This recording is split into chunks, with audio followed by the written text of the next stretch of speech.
홍구경은 항상 내 말은 믿지 않고 저렇게 야박하게만 말하니 어찌 민망하지 않겠는가. 그 홍구경 쟤는 저렇게 나한테 야박하게 말을 합니다.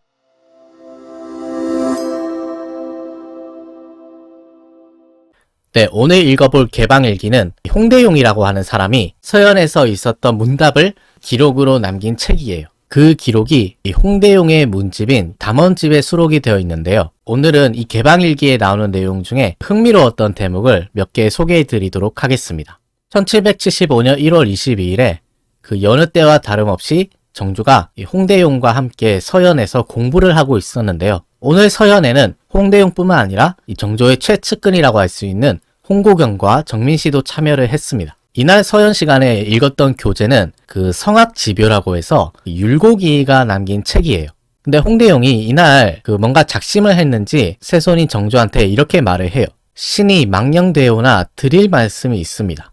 이 책은 다른 책과는 달리 중요한 부분이 주설에 많이 있는데 주설은 빼놓고 본문만 읽으니 너무 과감히 생략하신 것이 아닙니까? 그러니까 그 성악지묘를 보면은 이 본문이 있고 그 본문에 대한 주석과 해설이 따로 있어요. 근데 당시 홍대용이 보기에 이 책은 본문보다 주설이 더 중요한데 주설은 다 빼놓고 본문만 읽으면 이건 너무 과감하게 생략한 게 아니냐. 왜 주설은 읽지 않고 넘어가느냐 하면서 그 주설을 읽을 것을 권유를 한 거예요. 그래서 정조가 홍대용에게 이렇게 말을 합니다. 근래에 전하를 모시는 일로 겨를이 없어서 중도에 끝날까 하여 부득이 생략한 것이지 생략하는 것을 좋아해서 그런 것은 아니었다. 그러니까 요즘 너무 바쁘다 보니까 이 주설까지 다 보다 보면은 이 중간에 끝나는 일이 많았다는 거예요. 이게 염려가 돼서 주설은 생략했던 거지 내가 본래 생략하는 것을 좋아해서 그런 것은 아니다. 이렇게 말하면서 정조가 절충안을 제시를 하는데요. 정조가 이렇게 말을 합니다. 비록 서연에서 읽지 않더라도 처소에 돌아가 시간 나는 대로 읽어볼 것이다. 이렇게 하는 것이 어떠한가. 그러니까 이 서연 시간에는 본문만 읽고 그 나머지 주설은 내가 나중에 공부 시간 끝나고 집에 가서 보겠습니다. 처소에 돌아가서 시간 나는 대로 제가 읽어보겠습니다 하면서 그 절충안을 제시를 했습니다. 근데 이 말을 듣고 있었던 홍구경이 갑자기 이렇게 말을 해요. 그것은 절대로 안 됩니다. 저하께서 서연에서 이미 읽기 싫어하시는 것인데 처소로 돌아간들 읽어볼 생각이 들겠습니까? 그러니까 홍구경은 정조한테 당신이 집에 가서 읽어보겠다고 하는데 이미 이 공부 시간에 읽기 싫어하시는 것을 집에 간들 읽어보겠느냐. 아마 처소로 돌아가도 주설을 안 볼 것 같다. 매우 의심스럽습니다. 이렇게 홍구경이 정조한테 핀잔을 주는 거죠. 그 홍구경이 이렇게 자기를 의심하니까 정조도 어이가 없었나 봐요. 아니 내가 처소로 돌아가서 읽겠다고 했는데 홍구경이 자기를 안 믿어주고 저하께서 돌아가도 안 읽으실 거잖아요. 이렇게 말을 하니까 그 정조도 참 기가 찼는지 이렇게 껄껄껄 웃었다고 합니다. 정조가 웃으면서 이렇게 말을 했다고 해요. 내가 어찌 읽지도 않고 겉으로 헌을 하겠는가. 나는 하번을 속인 적이 없는데 하번은 이렇게 항상 나를 믿지 않으니 어찌 민망하지 않겠는가. 나는 한 번도 당신한테 거짓말을 한 적이 없다. 근데 당신은 왜 항상 이렇게 나를 못 믿느냐. 그 홍구경에게 이렇게 불만을 터뜨립니다. 그 친구 사이에 약간 귀여운 투정 같기도 하고 그 두 사람의 사이가 상당히 막역했던 것 같아요. 나는 너를 속인 적이 없는데 너는 왜 이렇게 항상 나를 안 믿냐. 내가 말하면 좀 믿어라. 이렇게 불만 아닌 불만을 터뜨리는 거죠. 그래서 정조가 하도 그 어이가 없었는지 다시 홍대용을 돌아보면서 이렇게 말을 합니다. 개방은 저 홍구경의 말을 어찌 생각합니까? 이에 대해서 홍대용이 그 홍구경에 대해서 이렇게 말을 합니다. 그의 말은 참으로 망령되게 헤아린 것에 가깝습니다. 여기 원문에 망탁이라고 해서 이 오늘날로 치면 억측을 한 것이다. 참으로 망언에 가깝다. 뭐 이런 식으로 말을 한 거예요. 근데 이렇게 세손편을 좀 들어주냐 싶었더니 홍대용이 또 이렇게 말을 합니다. 비록 그렇기는 하지만 저하께서 용납해 주실 것을 믿고 감히 그와 같이 말한 것이니 이것은 성세의 일입니다. 어찌 좋은 일이 아니겠습니까? 그러니까 홍대용이 보기에 홍구경이 뭐 나쁜 뜻이 있어서 저렇게 말한 게 아니고 이렇게 내가 말을 해도 세손이 용서해 줄 거라고 알았기 때문에 믿었기 때문에 감히 저렇게 좀 세게 말한 것 같다. 상당히 이 대화를 훈훈하게 마무리를 하려고 하는 것 같아요. 그렇게 또 며칠이 지나서 다시 서연이 열렸는데 이날에는 그 홍대용이랑 홍구경이 같이 들어왔어요. 그리고 나서 정조가 이 홍대용에게 책자를 하나 보여줍니다. 그리고 이 책은 정조가 시간 날 때마다 공부 시간에 선생님들이 해준 좋은 말들을 이렇게 틈틈이 메모를 해놨던 책이었던 거예요. 그래서 이 책을 보여주면서 정조가 이렇게 말을 합니다. 서현 시간에 여러 관료들이 해준 좋은 말들을 그냥 흘려버리기에는 아까워서 이렇게 틈틈이 기록해두고 책으로 만들었는데 과연 이렇게 초록을 해도 괜찮은 것인가? 그 공부 시간에 이 선생님이 해준 좋은 말들 있잖아요. 그거를 그냥 흘려보내기 너무 아까워서 정조가 이 틈틈이 메모를 해뒀던 거예요.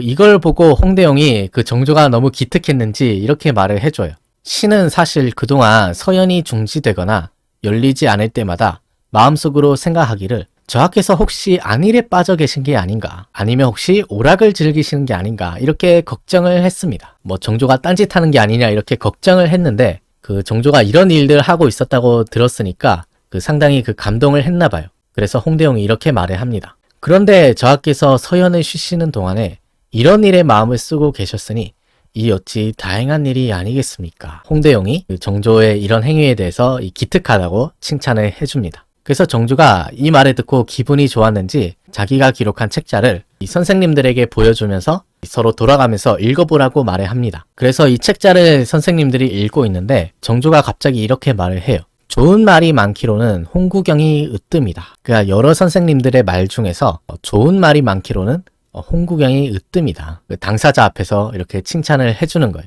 근데 정조가 홍구경을 칭찬하나 싶었더니 또 정조가 약간 놀리는 말도 하는데요. 정조가 이렇게 말을 합니다. 그의 말은 나에게 박하거나 애매한 것도 많다. 그러나 어떤 말은 빼고 어떤 말은 기록한다면 허물을 숨기는 것이므로 모두 기록해 두었다. 그러니까 홍구경이 좋은 말이 많은 건 많은데 그 말 중에는 나에게 야박하거나 좀 애매한 말도 많다는 거예요. 걔가 한 번씩 좀 이상한 말을 하기도 하는데 어떤 거는 기록하고 어떤 거는 빼고 이렇게 하면은 뭔가 내 허물을 숨기는 것 같으니까 일단 다 기록해 놨다. 그렇지만 홍구경이 한 번씩 나한테 좀 이상한 말을 하기도 한다. 이렇게 홍구경을 좀 놀리는 거죠. 이 말을 듣고 가만히 있을 홍구경이 아니죠. 홍구경도 한 방 먹었으니까 정조한테 똑같이 돌려주려고 합니다. 홍구경이 정조한테 이렇게 말을 해요. 저하의 자리 곁에 요산 단기가 아직도 있는데 말을 잘 받아들이신다는 뜻이 어디로 갔습니까? 이 요산 단기는 중국의 시들을 모아둔 책인데 뭔가 좀 이상한 시도 많고 부정확한 내용이 많아서 정조가 보기에는 적합한 책이 아니었던 것 같아요. 그래서 아마도 홍구경이 요산 단기 같은 건 읽지 마라 이렇게 아마 충언을 했던 것 같은데 지금 저하 자리 곁을 보니까 아직도 그 책이 있는 거예요. 그러니까 홍구경이 이거 잘 걸렸다 하면서 당신 곁에 아직도 이 책이 있는 걸 보니까 말을 별로 잘 받아들이는 것 같지가 않던데? 대체 말을 받아들인다는 뜻이 어디로 간 거야? 정조한테 한마디 하는 거죠. 홍구경의 이 말을 들은 정조가 또 이제 어이가 없었는지 홍구경을 돌아보면서 이렇게 말을 합니다. 비록 자리 곁에 두긴 했지만 다시 마음에 두지 않는데 무슨 문제가 있겠느냐. 정조도 이제 발끈한 거죠. 비록 그 책을 내가 자리 곁에 두긴 했지만 다시 보지는 않았어. 마음에 두지만 않으면 되는 거지. 자리 곁에 두었다고 해서 그렇게 힐책할 거 뭐 있겠냐. 왜 이렇게 말을 예쁘게 안 하냐. 이렇게 약간 투정을 부렸습니다. 서로 농담도 하고 싶은 말 다 하고 이랬던 사이 같아요. 그래서 이 두 사람이 티격태격 하는 걸 옆에서 지켜보던 홍대용이 이렇게 한마디 합니다. 임금으로서 말을 받아들이실 때는 실제 말과 행동으로 나타내서 보여주셔야 하고 가장 중요한 것은 절실히 깨닫는 것입니다. 그렇지 않으면 형식에만 그칠 염려가 있습니다. 그러니까 말로만 내가 그 책 안 본다고 하지 말고 실제 행동으로도 보여주셔야 됩니다. 그렇게 하지 않으면 단순히 형식에만 그칠 염려가 있습니다 하면서 그 책을 보이지 않는 곳에 치우는 게 어떻겠냐 이렇게 말을 하는 것 같아요. 홍대용의 이 말을 들은 정조가 홍대용 보고 이렇게 말을 합니다. 그렇기는 하지만 홍구경은 항상 내 말은 믿지 않고 저렇게 야박하게만 말하니 어찌 민망하지 않겠는가. 홍구경 쟤는 저렇게 나한테 야박하게 말을 합니다. 홍구경에 대해서 좀 불만을 터뜨리기도 해요. 그러자 홍대용이 정조의 편을 들지 않고 이렇게 말을 합니다. 억울하고 민망하고 야박한 말을 성심껏 용납하고 받아들여야만 비로소 말을 잘 받아들인다고 할 수 있습니다. 이 말을 들은 정조가 이렇게 말을 합니다. 말을 받아들이지 않으려는 것은 아니지만 저 사람은 절박한 경우에도 믿지를 않으니 원통하다. 내가 이렇게 간절하게 절박하게 말을 하는데도 홍구경은 믿지를 않는다. 항상 의심부터 한다. 그러니까 정조가 이렇게까지 말하면 한 번쯤은 정조 편 들어줄 만도 한데 홍대용이 끝까지 정조 편은 안 들고 이렇게 말을 합니다. 신의 생각에는 그렇게 원통해 하는 것이 가장 훌륭한 용납입니다. 그러니까 원통해 하시더라도 항상 신하들의 말은 받아주는 것이 가장 훌륭한 제왕의 도리입니다. 정조한테 훈계를 하는 거예요. 이처럼 홍대용의 기록을 보면은 당시 정조와 홍구경이 얼마나 막역한 관계였는지, 정말 군신 관계가 아니라 친구 사이처럼 그 속에 있는 말도 다 하고 이랬던 사이였던 것 같아요.